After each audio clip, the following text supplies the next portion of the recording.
the client, we worked with the client very early on and came up with a set of goals for the building, and that we could always go back to and say, look, here's the list that we all agreed to day one, that we all signed.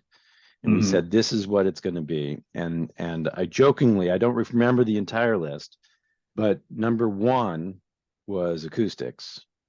Had to have incredible, impeccable acoustics. Number two was acoustics.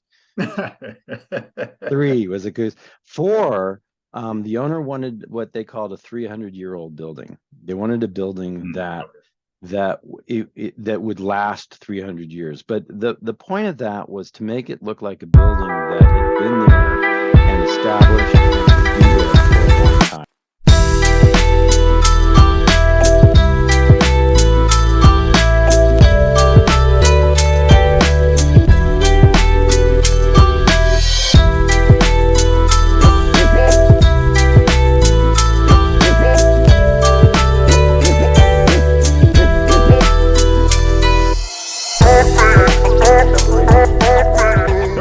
Welcome to another episode of Nakoto Building Arts. I'm your host, Nakoto, and today I'd like to welcome another wonderful guest, Bob Campbell. Bob is a principal with Fisher Dachs Associates, one of the world's leading theater planning and design firms. They're based in New York City. He has over 35 years experience working in all types of performing arts in a wide variety of formats, from set and lighting design and directing to theater production management. In his 29 plus years at FDA, Bob has been an invaluable project manager, programmer, and planning and design expert. His projects range from major performing arts centers, concert halls, and opera houses to theaters and recital halls for colleges and university campuses. Some of his notable projects include the Echoes Performing Arts Center in Salt Lake City, Schermerhon Symphony Center in Nashville, the Country Music Hall of Fame CMA Theater, also in Nashville, and the recently opened and reimagined Lincoln Center David Geffen Hall. It gives me great pleasure to welcome to the Building Arts Podcast, Bob Campbell. How are you, Bob? I'm doing well. Thank you, Nakoto. Thanks. Hey, thanks for joining me on the podcast. You are a theater planner and designer, and you've worked on, and your company has designed and planned some of the world's leading performing arts centers, concert halls. I saw your website, and I've worked with you on several projects. I've seen your resume with projects in China and Europe and in North America, so all over. But before we get into what you actually do as a theater planner and designer and some of your projects, just like to find out more about you and what you do and how you got into being a theater planner and designer. So if we can start from the beginning, how did it nearly goes back to the beginning, Nakoto. Is it okay? I started out in theater when I was about 13 or 14 years old, in middle school, and got involved with a children's theater group that had the unique qualities that what they did was it was an entirely run by children. So the actors, the crew, the people who built the sets, myself, the people who hung the lights, all of them were children. It was incredible. It was a children's theater. It was directed by adults and choreographed by adults, but the program was all for children to learn all aspects of theater. And I got started backstage and started building scenery when I was 13, 14, 15 years old, got involved in high school and community theater, and just evolved with my love of doing this work backstage, and coincidentally never really was comfortable on the stage myself. So not a performer, always a technician. That's what I was going to ask you, is like, how did you venture? Because you hear I have some a nephew and a niece. They when they started out, they were in theater and they were acting. Right. So how did you transition to, or not even transition? How did you go to the backstage instead of the stage? My brother and I, I'm a twin, we're always like hands-on, building stuff Okay. when we were kids, and more mechanical, and we like pulling apart things and putting back together. So always had that technology, that sense of being able to take things apart and putting them back together and build things. So it came from that, um and incredible stage fright. That Yeah. helps. Then we all. um but so what I did was, when high school, I also was taking electronics and math and all kinds of engineering type stuff. So what I loved and wanted to do was to actually go into engineering. And so I Mm. went to school for electrical engineering, and I got my degree in that. And I noted from your talk with Russ Todd, he as well has an Yeah, electrical yeah, engineer. yeah, yeah. So so I went to the University of Iowa, for two reasons. One, they have a very good engineering program, and two, they have an incredible theater program. I thought, well, Mm. how can I do some of what I still love to do in the backstage theater and do this engineering thing at the same time? And Iowa has two great programs. And I can say, after I spent 4 years there, I spent more time at the theater school than I did in the engineering school. Uh, and was able to take theater classes, lighting design classes, set design classes, theater technical classes outside the program, and get very involved in their theater program. And at the Mm. same time, uh, University of Iowa has the Hansher Auditorium, which was a roadhouse at the time, and I got a chance to work there throughout my 4 years, and then I took a gap year before I went to grad school and worked at Hansher as a stage manager, um, during my gap year. So to have um, that background, working in, first of all, getting an engineering degree, then working in Mhm. educational theater, and doing design and set building and technical design, and then being able to transition and work in a roadhouse, Yeah. like Hansher Auditorium, which had its major flaws. And I learned about the building because I spent so much time in it and doing renovation projects in the building, Mhm. about the pros and cons, what makes a good building, not only from the technical systems, but the planning of the rooms,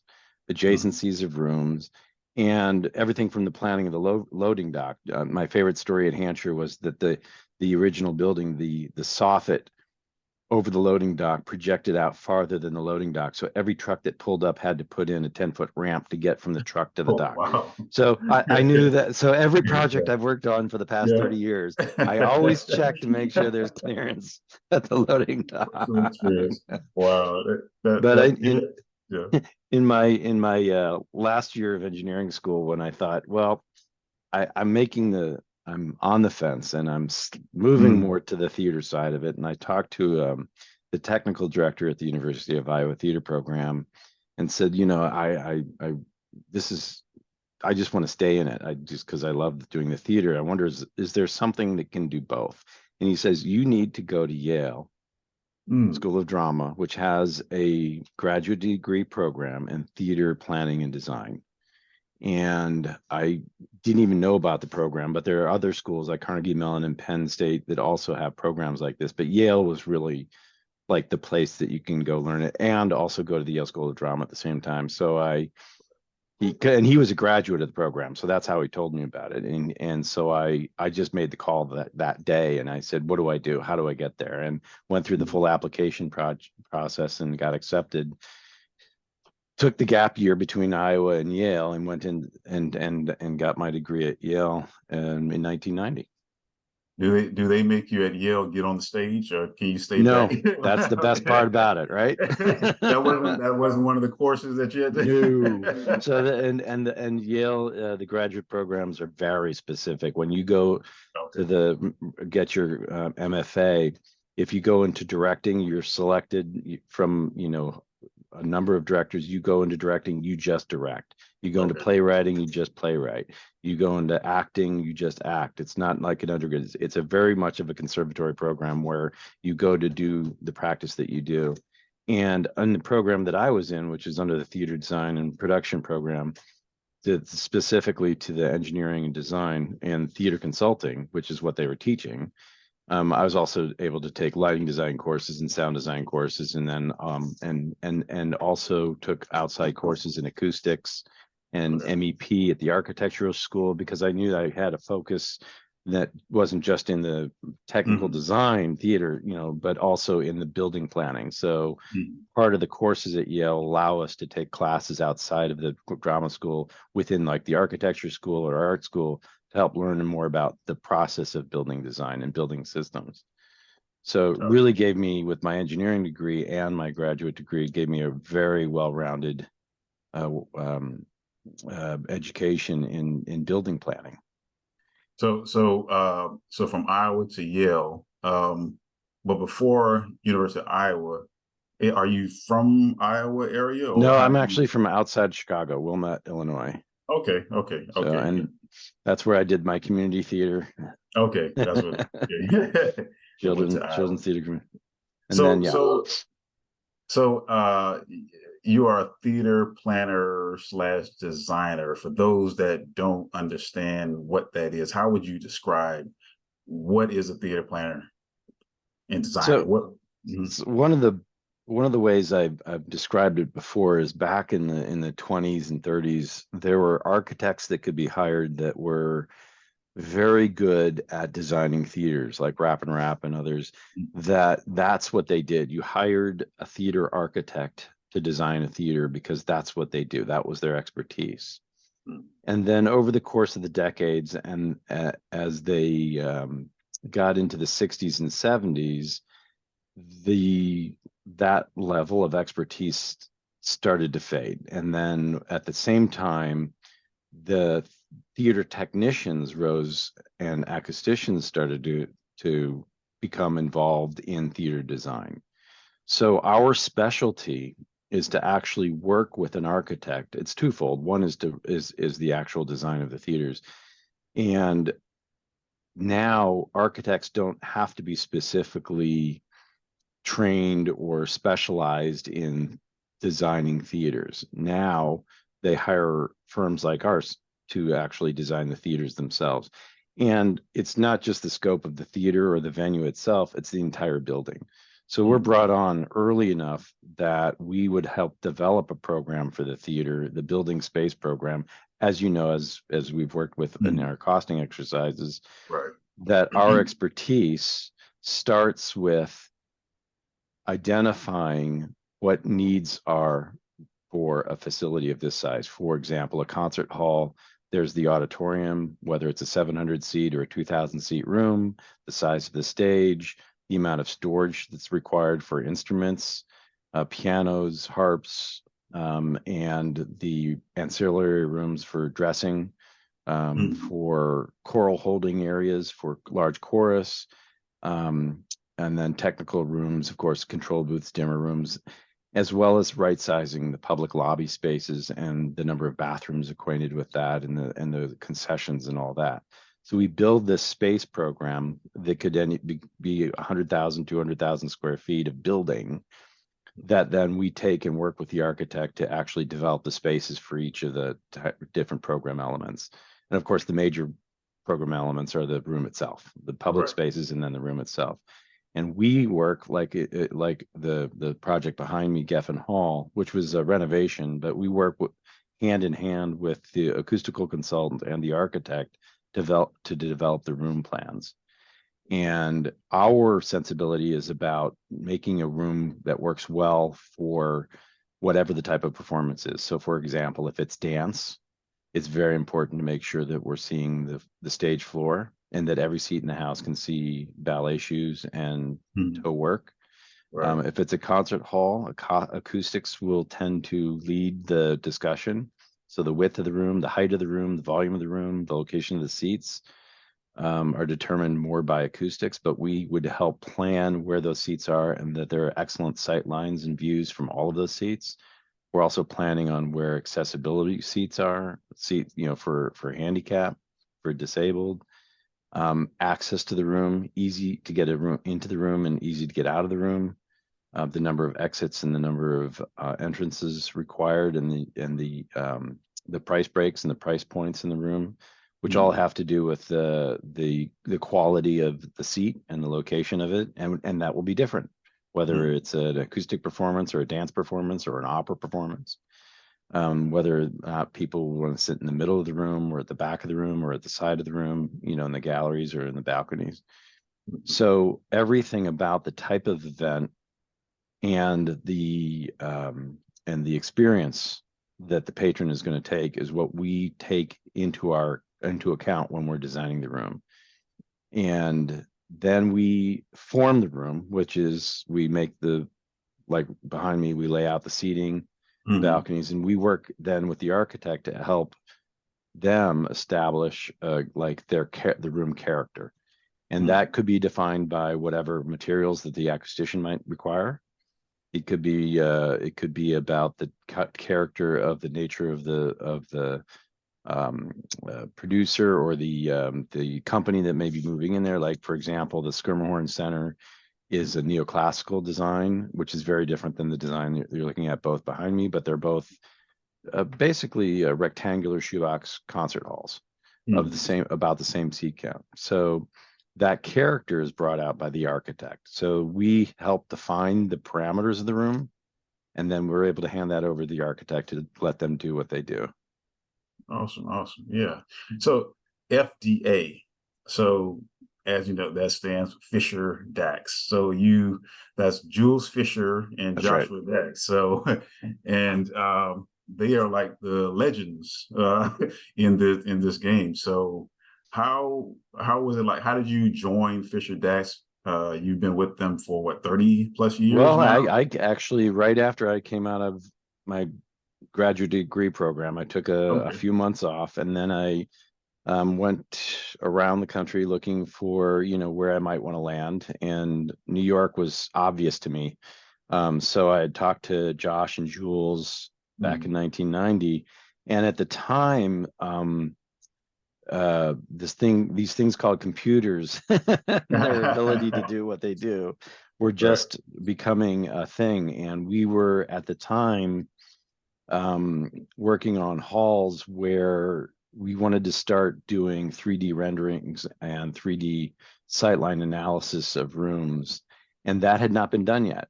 And I had been working with 3D technology, CAD software in college, and was able to use that very early on.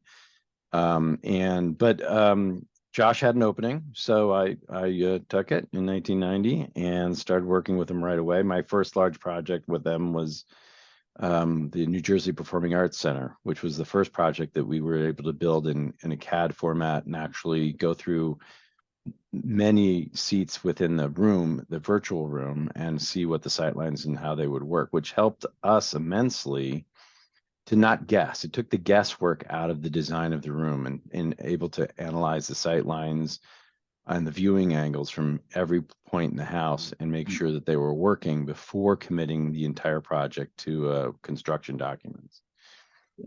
So you've been there your entire career. So you've Yes. had the experience of working in all different aspects of the company, I assume. How was that experience? It's great. Yeah. It's great because early on, the other side of what we do is we do all the technical systems within the theaters as well.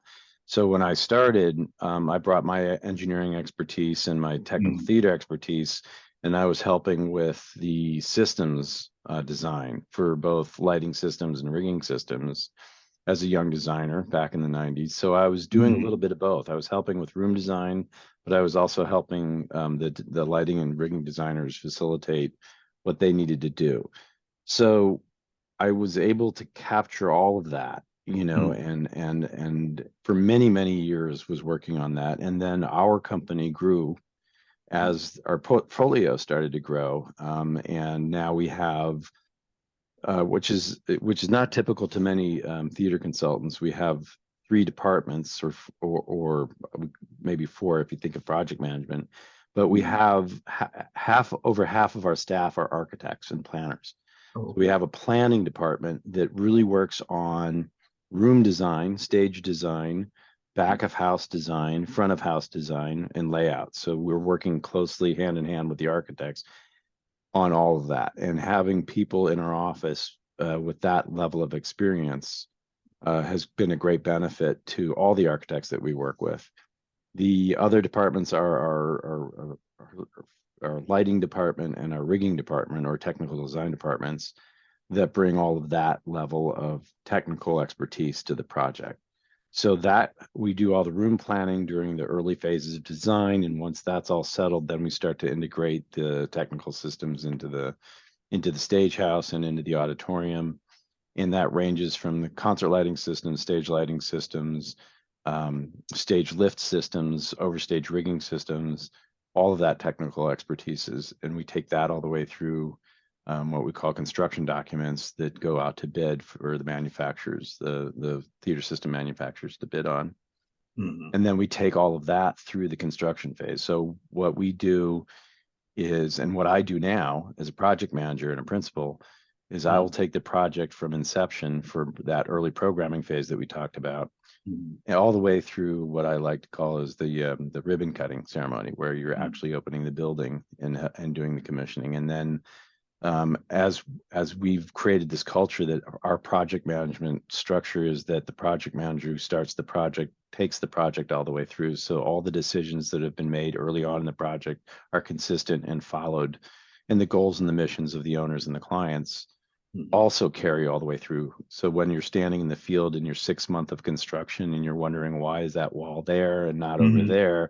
Right. I can sit there and say, well, because this, and this, and the contractor can go, okay, I get it now.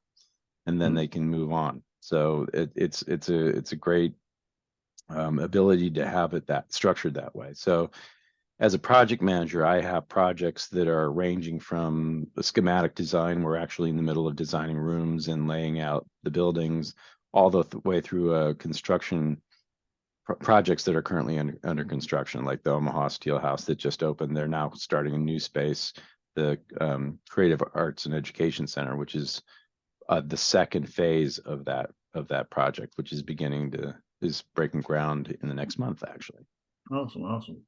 So now, when you started with Fisher Dachs, there's not many people that can say they've been with the same company their entire career. I seem to find that more in this arena, in the theater design and the performing arts realm. But so when you started with them, how many people were with the company at that time? There were I think 4 designers at the time. Now they're 15. Okay.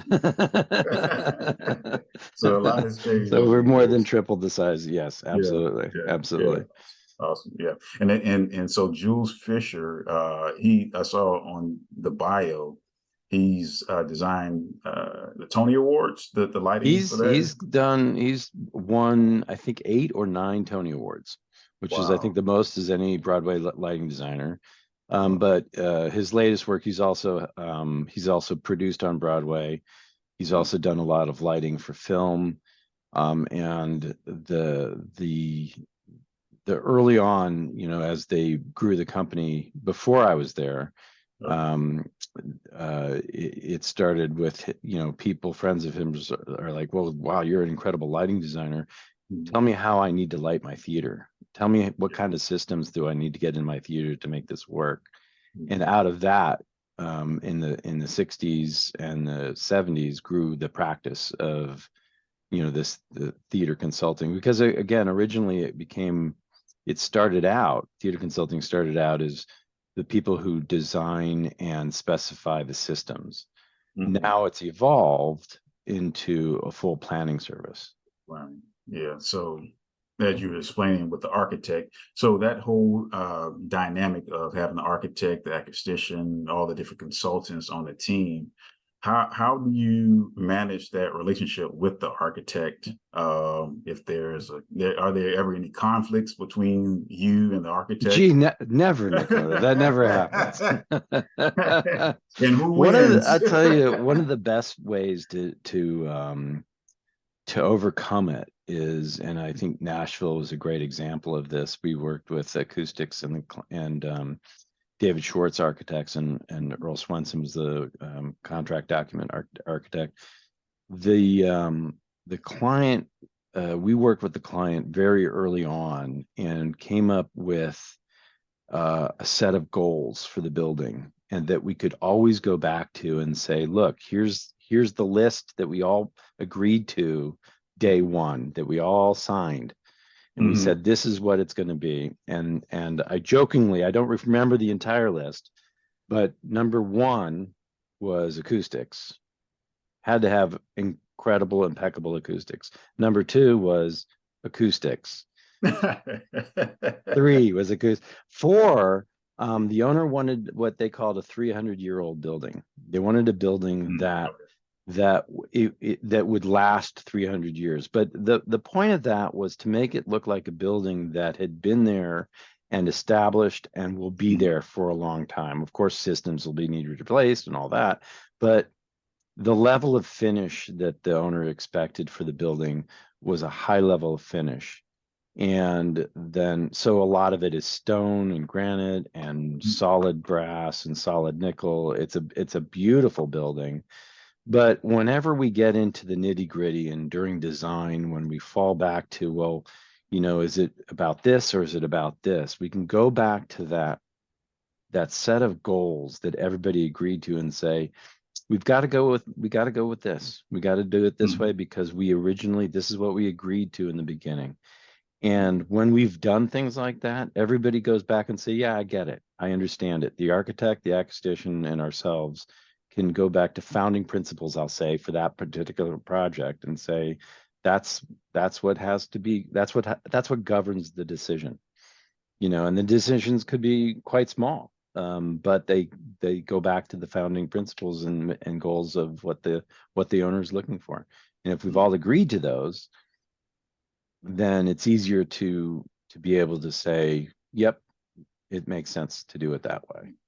I like to think, though, that sometimes there are a lot of I'll say loud discussions because the architect and the acoustician can be kind of diametrically opposed to certain ways of doing things.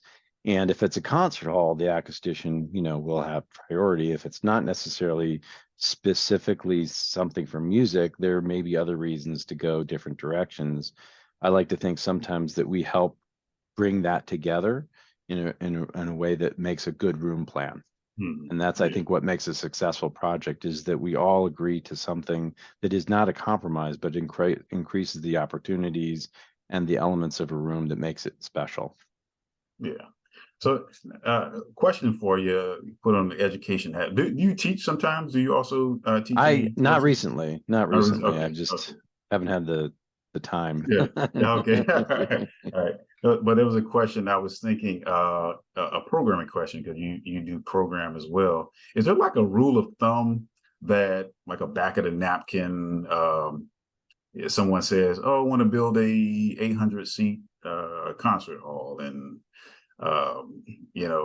how many square feet do I need? I mean, I know there's a lot to go into that, and whatever. There is, but there are a lot of rules of thumb that because we've done so many of these, and we go back and back check and do an analysis of where we came out of it. So one example is that when we're sizing the room programmatically, you could do an auditorium. And when I think of an auditorium, I think of as many seats in a room as you can fit and a small stage for presentations, that you could apply a 9 or 10 square foot per person for a seated room like that. But when you're talking about a performing arts center where you want a little bit more accessibility, you want maybe wider aisles, a more comfortable room, Like behind me, you see galleries along the wall here, which are not as efficient in sitting and access and accessibility. Those numbers tend to creep up 10, Mm. 11 square feet per person. Then concert halls are a different animal, especially ones that are surround halls that have a lot more circulation and require more volume per seat in order to accommodate the music component and the requirements of the acoustician about the amount of volume per seat, and those could be 11 or 12 square feet per Okay. person in a room design. So there are rules of thumb, but within the rules of thumb, there are different rules of thumb that can Yeah, right, that right. have more to do with the type of performance that's going on in the room. And of Okay. course, those rules of thumb apply to lobby spaces, Mhm. that we could say, well, to accommodate a decent lobby that's a good 10 square feet per person is a decent lobby, but everybody wants to do activities in those lobbies, pre-performance discussions, post-performance discussions, luncheons when the hall is dark. So that tends to creep the lobby size up to maybe 15, 20 square feet per person.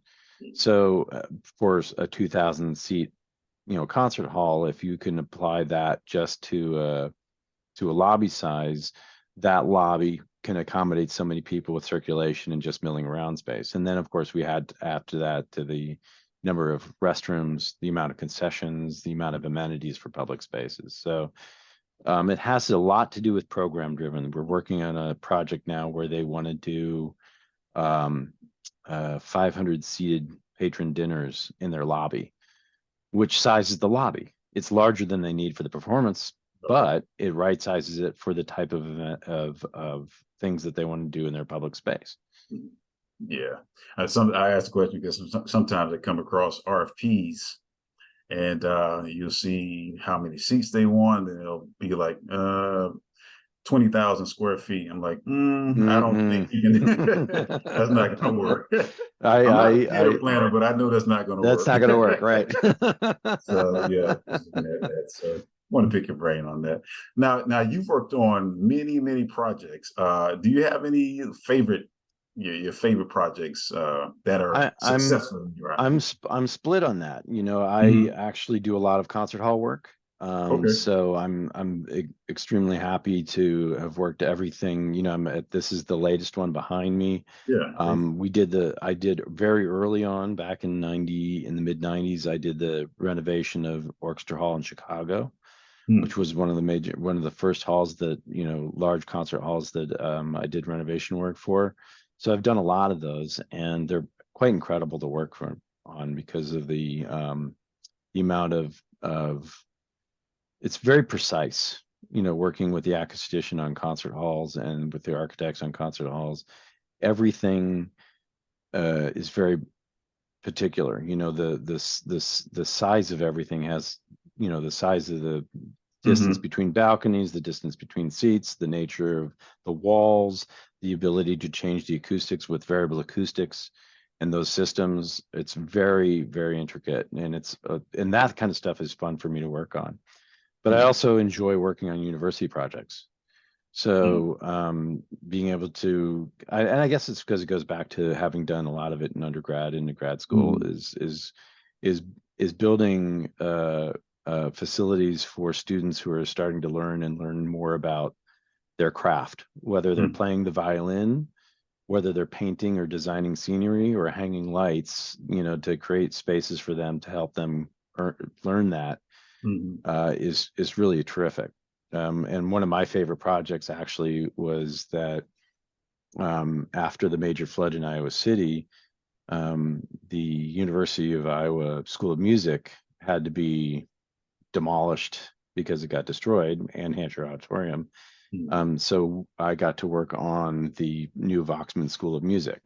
Hmm. So it came full circle for me to Yeah, having yeah, to yeah. gone to school there Right, and right. then turn around and actually work on their project. And that was a project it was 200 over 200,000 square foot new school of music, Yeah, I remember. including a 700 seat room and a 300 seat room and a small opera black box theater and Mhm. just a lot of teaching spaces and open, student collaboration spaces. And it's just a great project to work on.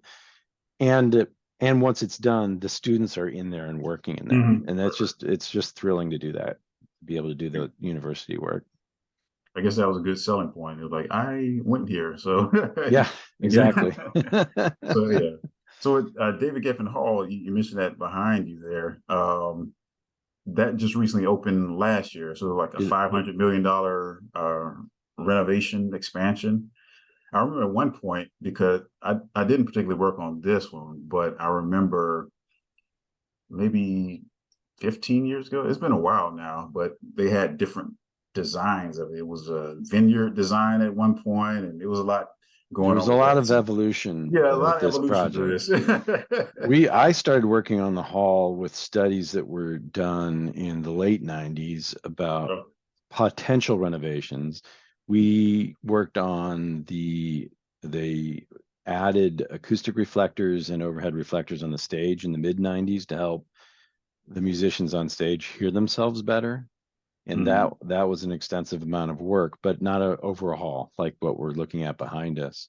mhm, And over the years, there were different studies by different architects, SOM, Foster, about how Lincoln Center would be redeveloped and how Geffen Hall would be um, reimagined in those. And then there was an initial project that was started with two architects, Heatherwick and Diamond Schmidt, out of Canada, that created a very large project, which became a little bit too much for both Lincoln Center and the Philharmonic to do, and and to allow them to continue the Philharmonic to continue their seasons during a construction period. So that was pared down to I won't say a smaller project, but it's because what you're looking at behind me is quite significant. Diamond Schmidt was the architects who designed the room and the overall hall renovation, and um, um, Todd and Billy, uh, mhm, um, Todd Williams, Billy Chen were hired to do all the public spaces mhm, outside the room. So we worked with them over the past many years to get to where we are now. So the project became an overall gut of the entire interior of the room, which mhm, was originally designed in the 60s, built in the 60s, major renovation done in the mid 70s. All of that went back to the original walls, back to the mhm, 60s walls. And then all this public space around it was all demolished down to concrete and all rebuilt and all reimagined. So what mhm. we're looking at behind me is when the maestro took the stage for the first time with the musicians, and it was just wonderful to be out in the room when these musicians walked on the stage for the first time, because they're in a different room altogether. Yeah. um, and when he turned to the musicians before he even raised the baton, he said, now you have to understand, you're not in a renovated Geffen Hall, you're in a different room, Mm, you're in a whole different concert hall. Just imagine you're on tour for the first time, you're playing in a new hall. Don't And he's right, because there's nothing behind me that looks like the old Geffen yeah. Hall. Wow. And the some of the major changes in the old Geffen Hall, the balconies were stepped down. It Mhm. was a very rectangular hall. There was a Okay. proscenium that surrounded the stage, which Mm, is not what you do in concert halls. okay. And the biggest radical change was that we took 450, 500 seats out and moved the entire stage forward into the room, 25 rows. And that Oh, brought the musicians closer to the back of the room and made a much more intimate room. And it's mhm. now about 2,200 seats, Okay. as opposed to 2,700 seats it was before the renovation. So that subtraction of 500 seats made a much more intimate and acoustically perfect room. Is that one of those floors that the gala type floors as well? Do they No, go flat? the seats are everything's all They're all fixed. fixed. Nothing's Okay. adjustable. Fixed. Okay. However, the entire stage is lifts. Oh, okay. So Wow. the one of the things that we were tasked with is that the Geffen Hall does a lot more than just the Philharmonic concerts. The Philharmonic concerts, the musicians, as you can see behind me, they're all on risers, on some level of risers, either on 8-inch or 9-inch or Mhm. steps up into the rear. So one of the best improvements of an orchestra is to be able to be on these risers so that the music get out into the Mhm. hall more, but also more importantly for people in the room to see the rear of the musicians. So the musicians are actually stepped up as they go towards the rear of the stage. Instantaneously, once you remove the stands and the chairs, you can put the entire stage flat. So you can do a non-symphonic event or a non-tiered stepped riser event. And there are two wagon systems at the front of the stage where you can add another 150 seats, and those seats are stored actually under the stage. The choral seats behind the band, which you don't see in this image here, can be removed. And that's another 120 seats that can be removed so they can make the stage larger if they want to. So the ability for the room to be flexible enough to accommodate non-philharmonic events was very much a part of the program to be able to capitalize on Mhm. using the room for non-symphonic what we call rental events, Okay, okay. and to It do seems it in like a very fast and operationally efficient amount of Mhm. time, so they're not spending a lot of labor to be able to turn the room around. Yeah, that makes me think because it seems like technology has expanded what you are able to do. You know, are you seeing that a lot now in the facilities that you're designing? Absolutely. Yeah. Every facility now is what can I do in this room? Tobin is an example of that. The Tobin Center in San Antonio, which does have a system where the entire main floor of seats can, with a flip of a kind of a push of a button, but within a few Mhm. hours, you can remove the seats. We did the same thing in Schermerhon. You can remove the seats and make a flat floor room with a raised stage for other types of events. So you could do cabaret evenings, dance, standing room only, general admission events.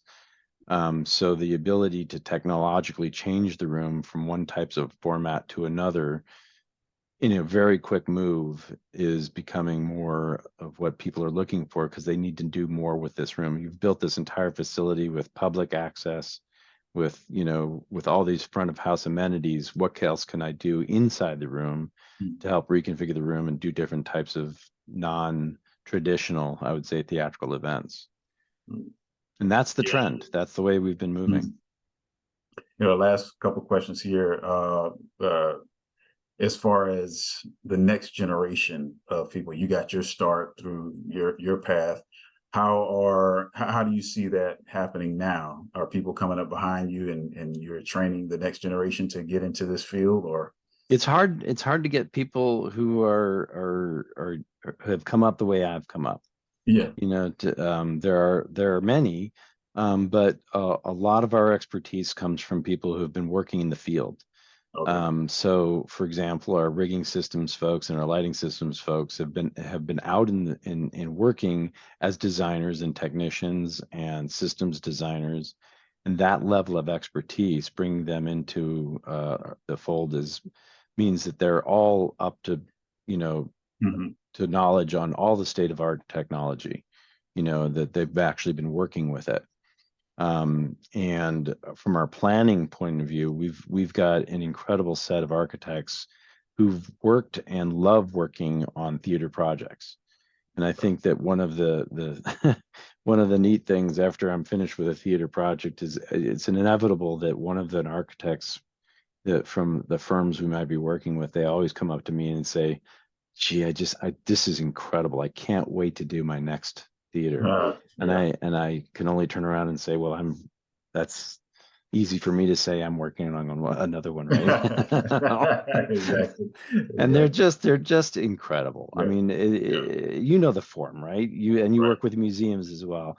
But the right, ability to work on a public space is it's not often an architect, unless that's their expertise, right, that if you're doing corporate, industrial, commercial, you can't take your family there and see a show. right, You- exactly, yeah, yeah, yeah, but when you're working on a museum or a theater, the ability to say, look at the work that I've done here and mhm, be proud of it. And we see that with not just the architects, but also the engineering system mhm, consultant team and the contractors. The yeah, contractors who worked on Geffen can come back to the hall with their families and enjoy it.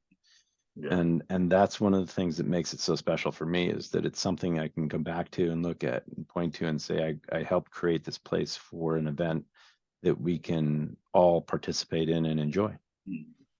Yeah, as a contractor, they may not see this type of building once or But maybe once a lifetime. once a lifetime. Yeah, so yeah, something. So now, last question is, for someone that wants to get into your line of work, what should they do? What's the best way to start?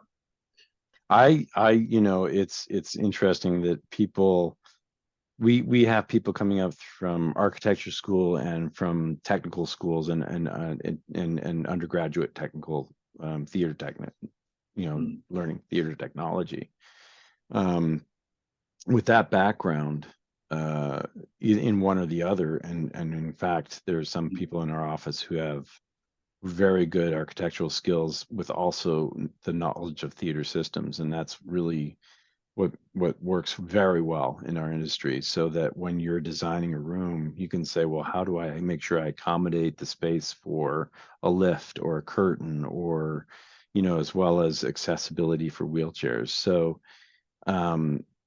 it's really a want to do it. It's a want to create a space and to get into the industry, to stick with it. And I've loved it every minute. Obviously, if I didn't, I wouldn't have been here for, Right. I'm not even sure. I don't even want to do the math. Yeah.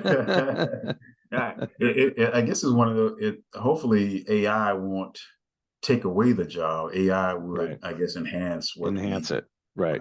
What you do. Right. So that's great. That's great. Yeah. So it's been a great pleasure to talk to you. How can viewers get in contact with you if they need some advice or? I could, they can get The through website? Through the website. Through the website. Okay. All right. Yep. I'll put that link down at the bottom. And then you can put, I guess, my link to my email down there as well. And then they can get through to me that way as well. All right. I appreciate it, Bob. Enjoyed the conversation, and you have a great rest of your day. Okay. Thank you, Dakota. Take care. Good talk to you later. Bye-bye. Bye.